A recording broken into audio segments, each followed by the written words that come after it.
сравнение стар нов модел и един рейндж тест. Но въпреки всичко, тройката си остава най-препоръчвания модел. Разликите са очевидни. Предните светлини са с нова форма. За мен лично много по-добра. Окачването е на съвсем друго ниво. Най-големият проблем към момента с тази кола са мигачите. Изглежда по съвсем различен централната конзола, по съвсем майната ти, ще започна от начало. Нали разбираш, българина е сирджия и обича някой да греши и да му се смее.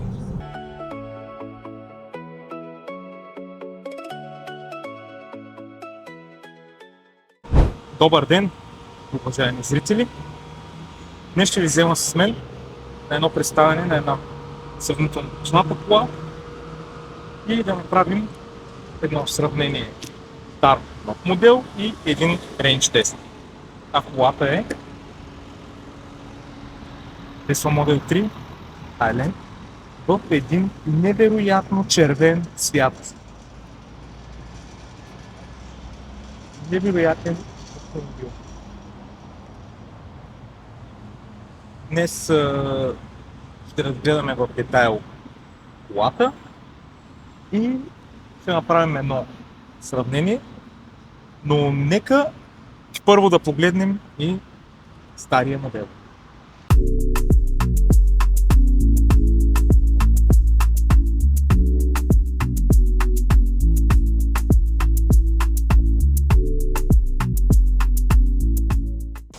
Разликите с Highland са очевидни, особено в предните светлини.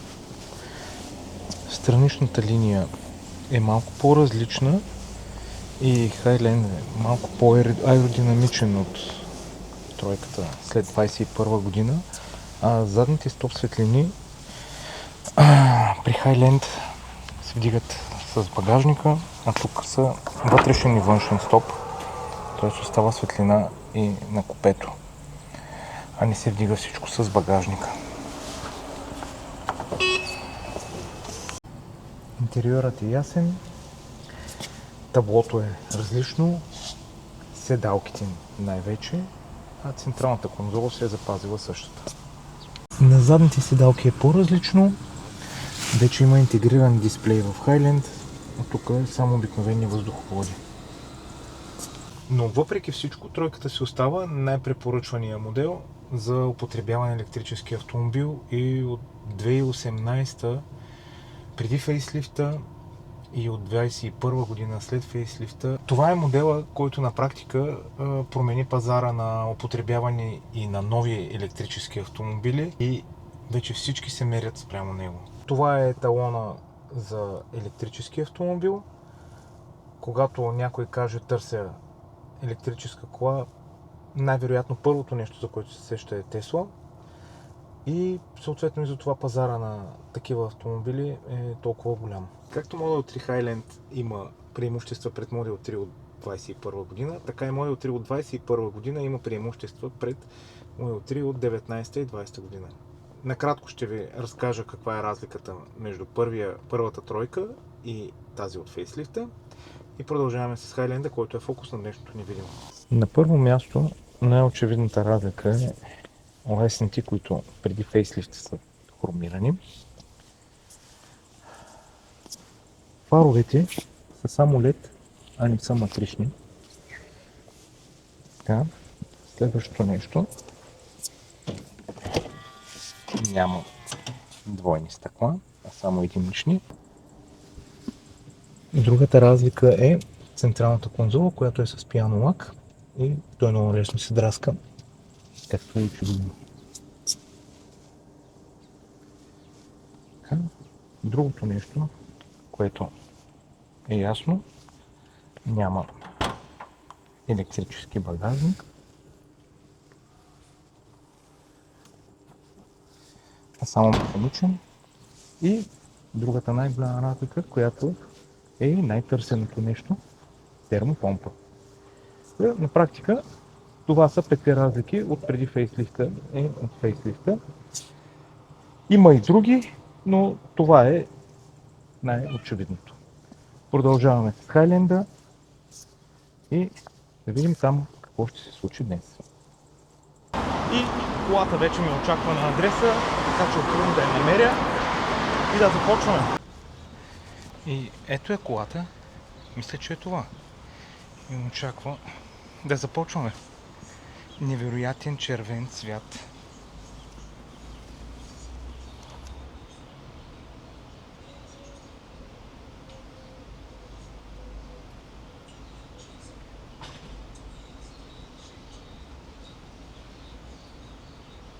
Мисля, че сме готови. Добре дошли. Направих един нов маршрут за днес и накрая ще видим какъв ще е резултата като разход на колата. Към момента е 77% или колко? 403 км. Чудесно! И днес, докато ви показвам Хайленда, правя и един трип до Боровец, където ще има градско, селско, извънградско, планинско и магистрала. И ще видим колата какъв разход ще даде. Очаквам да е хубав, защото колата е супер ефективна. Така че наслаждавайте се. Така или иначе съм тръгнал в посока Пазарджик и ще пия едно кафе при моите приятели и колеги от Ауди. Специален поздрав за Митака. A few moments later. Разликите са очевидни. Предните светлини са с нова форма. За мен лично много по-добра.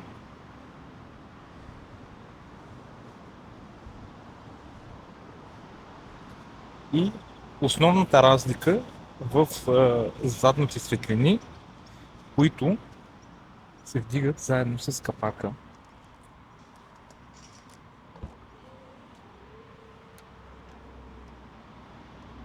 И остават едни малки аварийни червени светлини при необходимост да се вижда, когато колата е паркирала. За мен лично тези изглеждат в пъти по-добре и по-премиум от стария модел.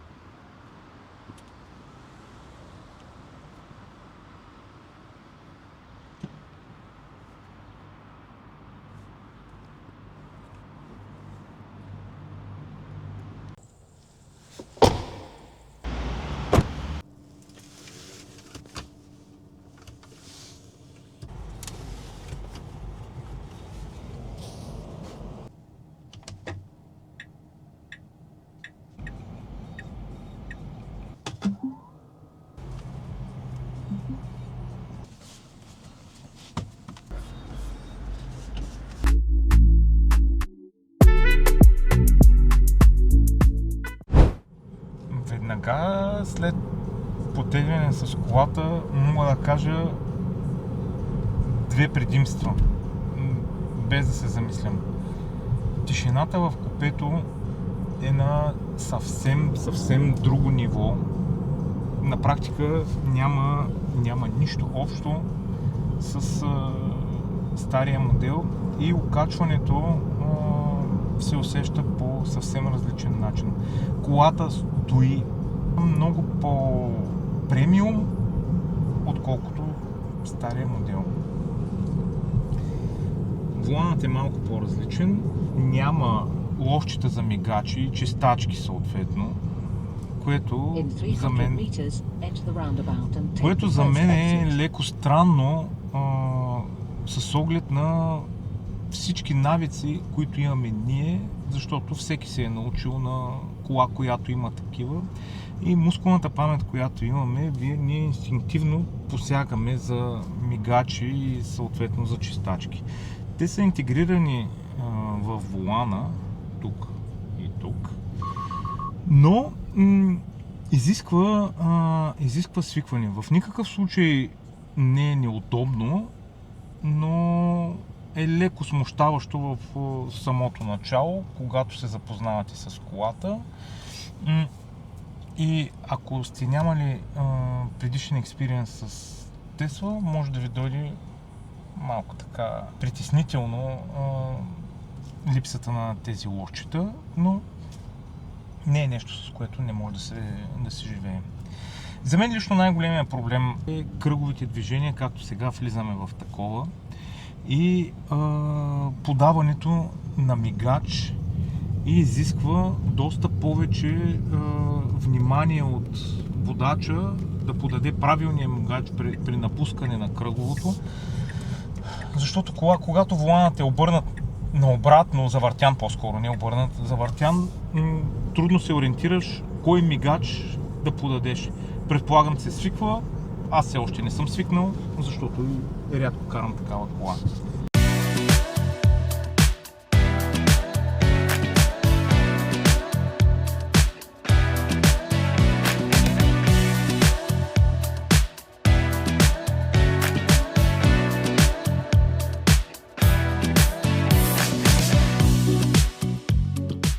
Отдавна не бях минавал по този път, но не напразно избрах този маршрут, за да тествам Хайленда. На практика това е маршрута на Джирото и определено той е оставил отпечатък тук. Пътя е в безупречно състояние и наистина трябва да има повече такива събития в България, за да се подобри инфраструктурата и то значително. То задължително наистина е много голяма разликата с последния път, в който идвам. А колата по завой е нещо невероятно. Окачването е на съвсем друго ниво. Наистина, тук вече няма база за сравнение с стария модел. Може би това е най-големия апгрейд за колата спрямо мен. И на второ място е тишината в купето. Наистина е невероятно. Но искам да видя как е и на магистрала с 140 и тогава вече ще ви потвърдя за наистина подобрението, което са направили от Тесла относно шумоизолацията на купето. Но определено се пътува много лесно, много приятно. Не съм гледал разхода, ще го видя вече накрая, когато пристигна в Пловдив, но определено колата е различна от Model 3 21 година до 23-4 вече, в зависимост месеца на производство.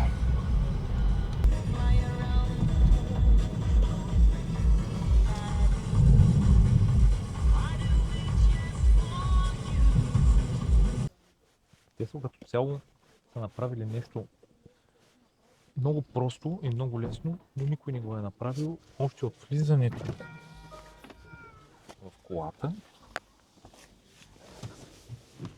Затваряме и потегляме. Буквално 3 секунди. Наистина другите имат много да учат в тази посока. Това е нещо много просто, много улеснено. И после само паркинг, излизаш и затваряш. Край. Нищо друго. И приключваш. Няма копче за палене, няма за гасене, няма заключване, няма ключ, няма нищо. Колата си разпознава телефона, не е необходимо да докосваш огледала, дръжки или каквото и да било. Това не е характеристика конкретно за тази. Всички Тесли го имат, но реших да го споделя и с вас, които нямате опит с тези коли. Едно от основните предимства на колата са предните вентилирани седалки. Цяло седалките, които дават съвсем друго усещане от предния модел. те са перфорирана колба, но отзад имат вентилация. И усещането е на доста скъп автомобил. Така че, поздравявам чудесен шансър за тази кола. Колата също разполага и с AutoShift. Не съм го отбелязал, тъй като в предното видео обясних за него. Една страхотна функция, която е много полезна, особено за градско движение. Но най-големият проблем към момента с тази кола са мигачите. На няколко пъти подадох грешен мигач, защото и завивах. И освен това, почти при всяка нужда да използвам мигач, посягам да търся лосчето. Явно ще е така. Следващите няколко километра, или дни, или месеци. Но като цяло ми е трудно да свикна, не са ми удобни бутоните. Най-вероятно е въпрос на време, но ще видим до края на пътуването дали ще посвикна с това. Вече започвам спускане към София от Боровец и като стигна София, хващам магистралата за Пловдив. Най-вероятно ще дозаредя колата на Ихтиман, за да не търся после зарядна станция преди да я връщам.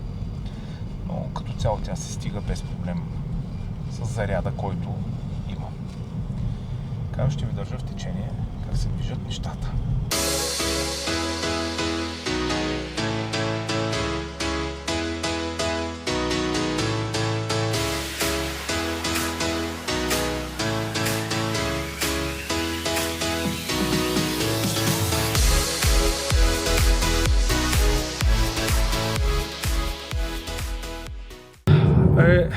Вече сме на магистрала Тракия. Петък в 5 е абсолютно някакъв кошмар. Просто е ужасяващо. Не може да се кара нормално.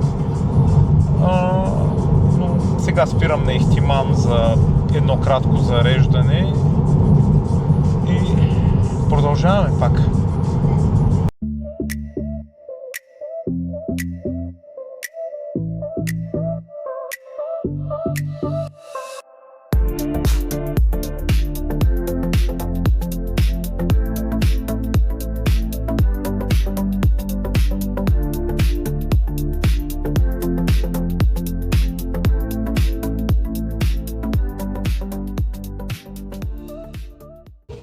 Едно от основните предимства на Highlander е дисплея, който е отзад, позволява много други неща да се правят тук, така че е отлична функция, могат да се контролират, да се играят игри, буквално всичко. Се разместват и седалките, кой каквото желае. Наистина променя по друг начин усещането за автомобила. Това е супер решение. Поздравявам за което. Една от любимите ми функции е контрола на амбиентното осветление. Придава съвсем различно усещане и изглежда по-премиум. Специални поздрави за хората с караваната, които да знаят. Очаквайте новото видео.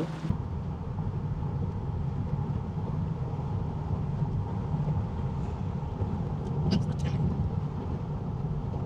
Ще нищо не се чува. Те са се свършили чудесна работа. Тихо е, почти като в библиотека. Само чуваш леличката, която разгръща Война и мир. Какво мога да кажа за колата? Определено ми хареса. Да бъда честен, най-добре се усеща на извънградски път с около 90-100,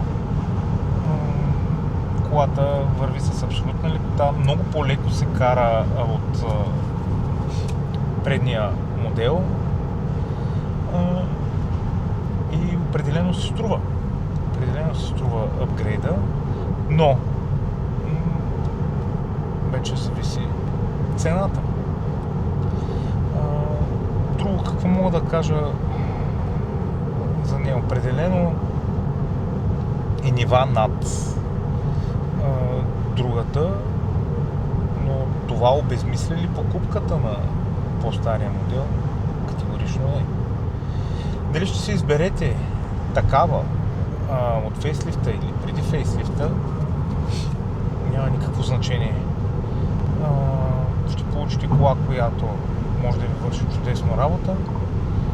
Едната е малко по-добре, другата е малко по-зле, но в никакъв случай лошо. Въпрос на бюджет и на това колко ви се дава за кола, която ще върши почти една и съща работа. Безспорно, едната е по-комфортна от другата, по-тиха и по-лесна за шофиране, но в никакъв случай другата не е лоша. Тук е вече много субективно. Няма как новия модел да е по-зле от стария. Толкова е по-зле, тогава вече Тесла имат проблем. Не знам как да ви кажа кое да си изберете и кое не, което на вас ви харесва. Аз давам моята обективна оценка за колата, която съответно е съобразена с моите виждания и с моя опит с тези коли. Колата е супер. Бих ли я сменил с Model Y? Или по-скоро бих ли купил Highland вместо Model Y Juniper? Ами не. Не категорично. Тройката е супер. Много по-спортно се усеща, но пък стоите много ниско. Освен това ми липсва и хеджбек усещането, защото аз имам нужда от товарния отвор на Model Y. Тук товарният отвор е по-скоро символичен, отколкото да е нещо, което е окей. Но това е за моите нужди. Проблема е, че на мен не ми върши работа. Има хора, които това ги устройва перфектно, нямат багажа, който имам аз да нося и така нататък. Другото определящо по-скоро за мен е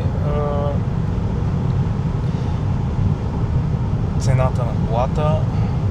С оглед на цените към днешна дата, една такава кола е доста над 40 000 евро, ако искате да бъде на малък пробег, без инциденти, без интервенции по нея, без манипулации на софтуера. Тоест, истинска кола. С задно предаване започват от около 32, 33, 35 хиляди евро. Тези с двойно задвижване отиват 42, 3, 5, вече в зависимост от километрите. И пак казвам, това са някакви цени за нормални коли, здрави, европейски и така нататък. Моля всички, които търсят изгодната сделка на живота си или искат да излъжат системата, да не ми пишат има с 10 000 евро и 15 по-евтино. Чувствайте се свободни да си ги купите тях. Казвам ви колко струва в действителност колата на нормалните пазари в Европа. Цената рязко се доближава до тази на Model Y от моделна година 24. Не знам дали бих бил склонен да дам тези пари за тройка, а пък освен това и вече Juniper е в диапазона около 50 и няколко хиляди евро и на практика ми се вижда безмислено, но това е моята гледна точка и никой не ангажирам с него. Колата си има своите потребители, които да я карат, тя си е чудесна и се заслужава определено. Усещането при по-висока скорост е различно, но различно хубаво. Колата е много по-стабилна, както казах, много по-тиха. Най-вероятно има някакви звуци, които се чуват от микрофона, но когато сте в колата, може на практика да усетите каква е тишината. Карам и нарочно по-бързо, за да видя и накрая какъв ще е разходът, тъй като тази кола се слави с своята аеродинамика и ефективност.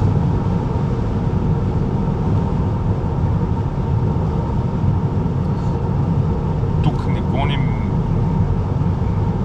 скорости 100-110 и да показваме някакви хиперниски разходи, които на практика не са постижими в действителността.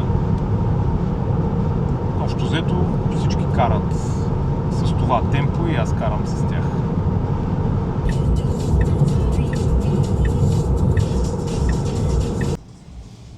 И вече сме към края на това пътуване и да видим какъв е разхода на колата.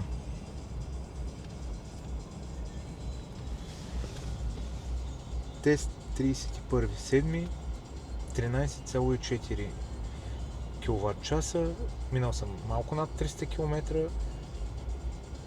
и съм похарчил 40 кВт за целия трип. Нека всеки сам се направи изводите, колко харчи колата, как се кара и колко е ефективна. Така че, мисля, че е повече от добре. Невероятна ефективност. Поне за мен, спрямо другите, да не кажа над 20% и нагоре е по-ефективна от предходния модел с същото каране. Не съм пестил никъде, особено на магистралата.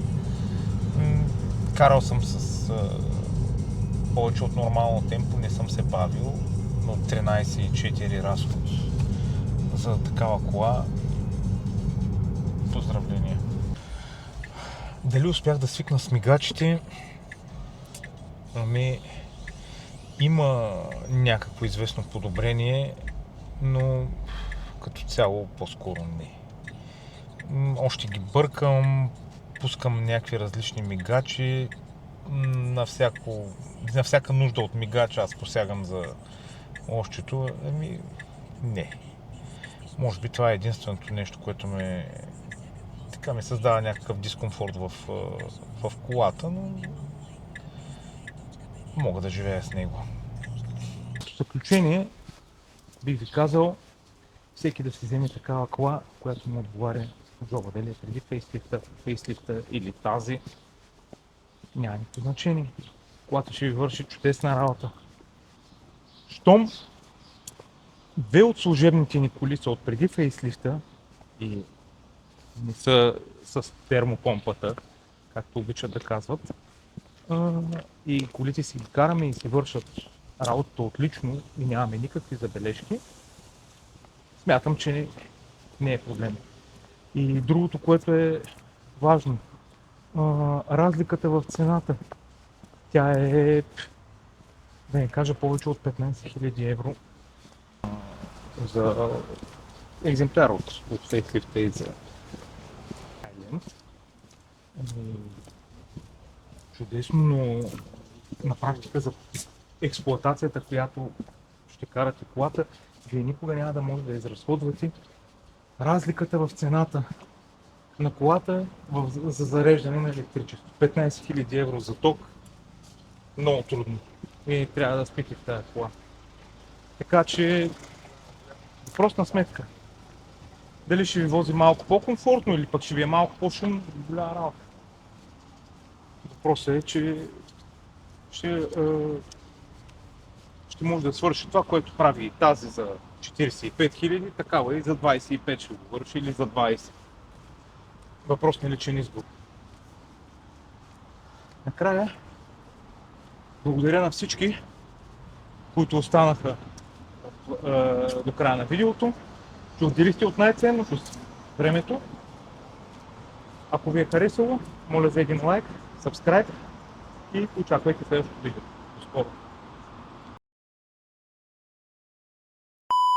2021 година има преимущества пред майната ти. Пак ще започна от начало. Обаче днеска нещо се случва. Замислям се как говоря, което е странно.